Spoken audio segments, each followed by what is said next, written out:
Hello बच्चों, कैसे हैं। उम्मीद करता हूँ अच्छे होंगे और आपकी पढ़ाई बढ़िया चल रही होगी। तो चलिए, प्रश्नों की श्रृंखला में हम सॉल्व कर रहे थे 4.1 अब तक, और आज से हम सॉल्व करेंगे 4.2 द्विघात समीकरण का। तो चलिए ठीक है। तो इसमें पहला क्वेश्चन जो दिया गया है, इसमें कह रहा है गुणनखंड विधि से निम्न द्विघात समीकरण के मूल ज्ञात कीजिए।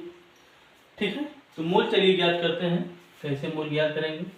यहाँ पे क्या दिया गया है, एक समीकरण दिया गया है, द्विघात समीकरण दिया गया है। द्विघात पता है ना कि जिसकी घात 2 है तो उसे हम क्या कहेंगे, द्विघात समीकरण कहेंगे। किसी चर की घात 2 रहेगी, द्विघात समीकरण। बराबर में 0 रहेगा तो द्विघात समीकरण रहेगा। बराबर में 0 नहीं रहेगा, द्विघात बहुपद होगा। क्या होगा, द्विघात बहुपद।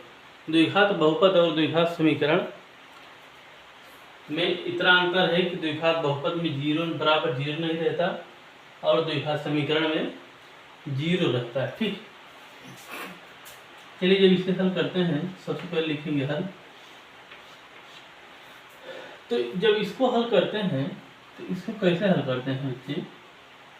सबसे पहले इसको हम हल यहाँ पे लिख लेते हैं, x² - 3x - 10 बराबर 0। ठीक है, ax² यहाँ पे कुछ नहीं है तो मान लीजिए 1 है,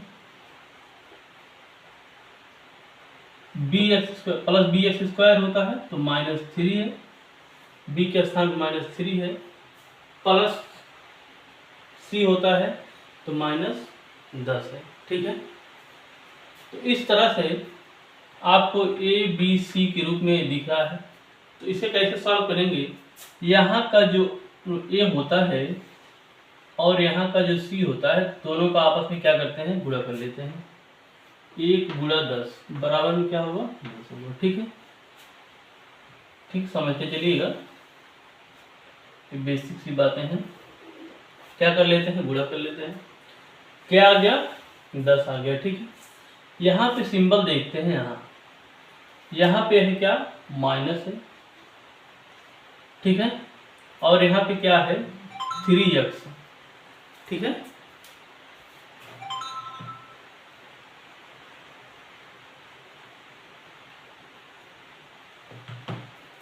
यहाँ पे क्या है, -3x है, तो बराबर में माइनस करने पर 3 आ जाए। ठीक है, क्या आ जाए, 3 आ जाए। यहाँ पे 3 है ना, सॉरी यहाँ पे 3 है और यहाँ पे माइनस है, यानी माइनस करने पर 3 हमें लाना है।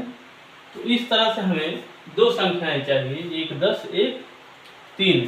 लेकिन पहली शर्त क्या है कि गुणा, दो संख्याएं हमें ऐसी चाहिए जिनका गुणा करने पर 10 आवे, उन्हीं का आपस में गुणा करने पर कितना आवे, 10, और उन्हीं का आपस में माइनस करने पर 3 आवे।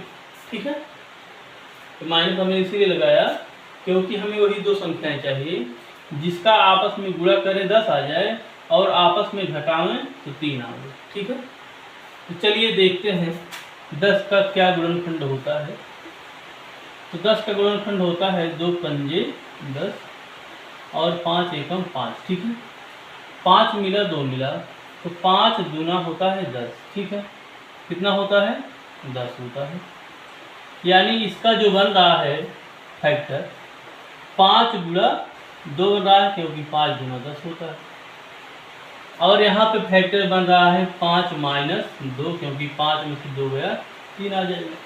यानी हमें जो संख्याएं चाहिए वो हमें प्राप्त हो गई 5 और 2। ठीक, तो चलिए इसको कैसे लिखते हैं, x² - 5 और क्या मिला है, 2 मिला है तो -2, और x है तो x को बाहर लिखेंगे, -10 बराबर में 0। ठीक है, x² - x को अंदर में करेंगे तो 5x और इसके साथ में करेंगे तो 2x हो जाएगा, -10 बराबर में 0। ठीक, तो यहाँ पे x² - 5x हो जाएगा। ब्रैकेट को हम खोल रहे हैं ब्रैकेट को हम ओपन कर रहे हैं, ब्रैकेट को तोड़ रहे हैं, जो भी आप कहिए।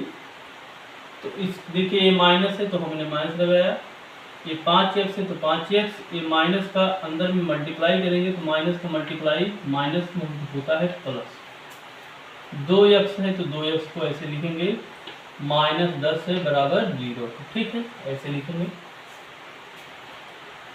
x स्क्वायर माइनस 5x को एक ब्रैकेट में कर लेते हैं, ठीक।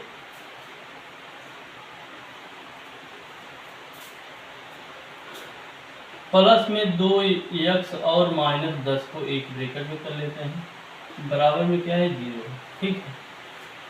अब यहाँ से देखिए x यहाँ है 2, यहाँ है 1। अच्छा, घात इसकी जो पावर है 2 है, इसलिए x 2 है, 2 बार है, यानी गुणा में 2 बार है। अगर एक बार x को हम माइनस मतलब निकाल लें, अच्छा चलिए ऐसे समझिए, x कैसे लिखा गया है, x गुणा x। -5 कैसे लिखा गया है, 5 गुणा x। और प्लस एक कैसे लिखा गया है, 2 गुणा x।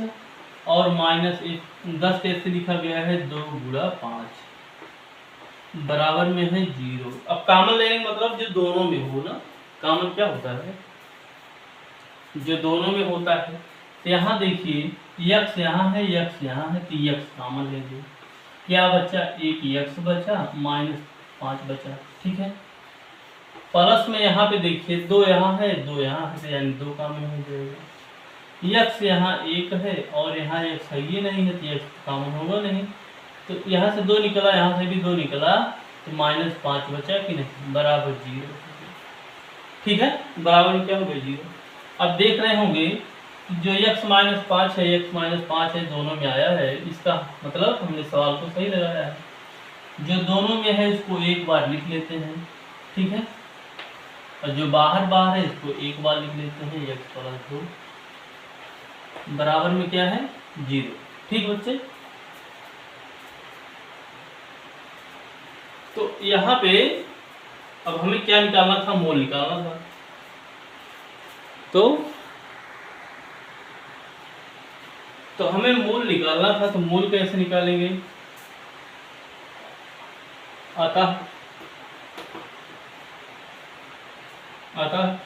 ठीक है, सॉरी अभी पहले हम इसको क्या कर लेते हैं, इससे 2 हमें क्या मिल गए, 2 गुणज मिल गए, यानी 2 इसके क्या मिल गए, 2 गुणज मिल गए हमें, ठीक है।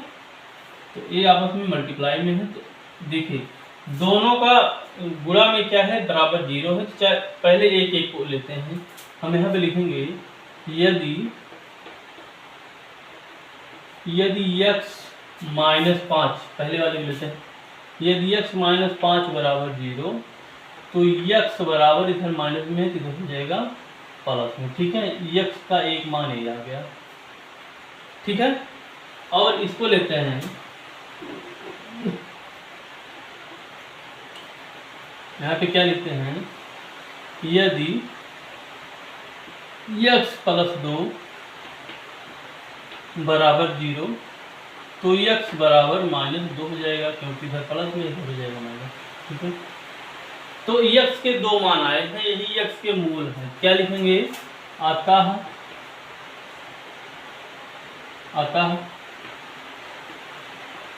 मूल बराबर 5, -2, ठीक है। अतः मूल बराबर क्या लिखेंगे, 5, -2, यही आपका क्या हो जाएगा, आंसर हो जाएगा। क्या हो जाएगा, आंसर यानी उत्तर हो जाएगा। तो बच्चों बस आज के लिए बस इतना ही, एक ही सवाल। अब नेक्स्ट वीडियो मिलेंगे आप लोगों को। धन्यवाद।